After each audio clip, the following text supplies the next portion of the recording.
Hello বন্ধুরা, কেমন আছেন? আশা করি অনেক ভালো আছেন। আজকে আমরা দেখাবো ফ্যাক্টরিতে কলম কিভাবে তৈরি করা হয়। কলম মূলত কয়েকটি প্রসেসের মাধ্যমে তৈরি করা হয়। চলুন শুরু করা যাক। ধাপ 1, আউট অফ বডি মেকিং। এখানে কলমের বাইরের অংশকে বানানো হয়, যেটাকে আমরা বডি বলে থাকি। আর এটাকে বানাতে রোপোটিনিয়াম পলি ও প্রোপোলিনস কম্প্লিয়ার বলা হয়, যাকে পিপিসি সংক্ষেপে বলা হয়ে থাকে। আর এগুলো হলো হালকা প্লাস্টিক। আর এগুলো মিশিয়ে একটা হপার মেশিনের ভিতরে ঢালা হয়। একই সাথে কলমের বডির যেসব রং দরকার সেই সব পলিমার ঢালা হয়। এখানে একটি ভ্যাকিউম কিউব বড় এবং প্রচণ্ড গরমে একটি মেশিনের দিকে নিয়ে যায়, যেখানে প্লাস্টিকগুলো গলে জল হয়ে যায়। আর এই সব প্লাস্টিকগুলো সরাসরি মোল্ডিং মেশিনে যেয়ে পড়ে। আর এখান থেকে কলমের আউট বডি তৈরি হয়ে যায়। ধাপ 2-তে কলমের মুটকি বা ক্যাপ তৈরি করা হয়। ঠিক একইভাবে কলমের বডিটা যেভাবে তৈরি করা হয়, কলমের মুটকিটাও ঠিক একইভাবে তৈরি করা হয়ে থাকে। ধাপ 3-তে কলমের শীষ অর্থাৎ কালির কভার ওই একই নিয়মে তৈরি করা হয়, যেভাবে কলমের মুটকি এবং কলমের বডিটা তৈরি করা হয়েছিল। ধাপ 4-এ তৈরি করা হয়ে থাকে কলমের কালি।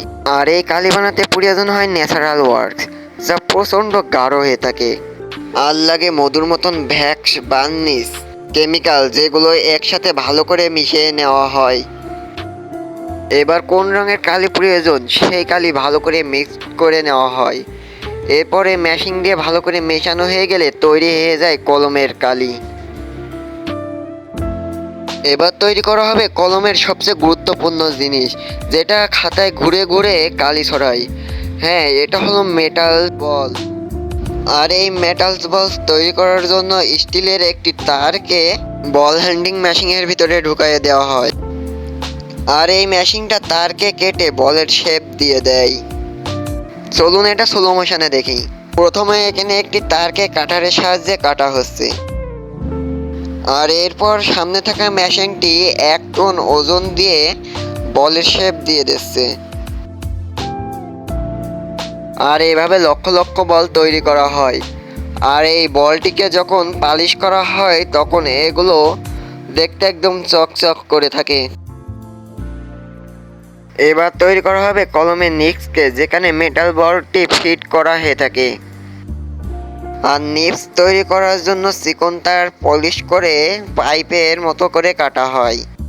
আর এই মেশিনটি ব্যবহার করে নিকের পাইপগুলোকে কোণের শেপ দিয়ে দেওয়া হয়। এবার নিপস তৈরি হয়ে যায়। এবার নিপসের ভিতরে এই মেটাল বলগুলো ফিট করে দেওয়া হয়। আর এইভাবে কলমের প্রত্যেকটি ধাপ তৈরি হয়ে যায়। আর এরপর সকল প্রসেসকে একটা মেশিনে রাখা হয়।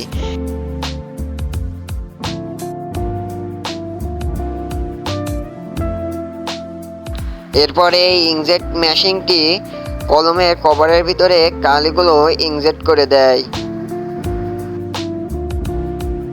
কালি ভরা হয়ে গেলে এই শীষের মাথায় আগে থেকে তৈরি পিনগুলো ঢুকিয়ে দেওয়া হয়।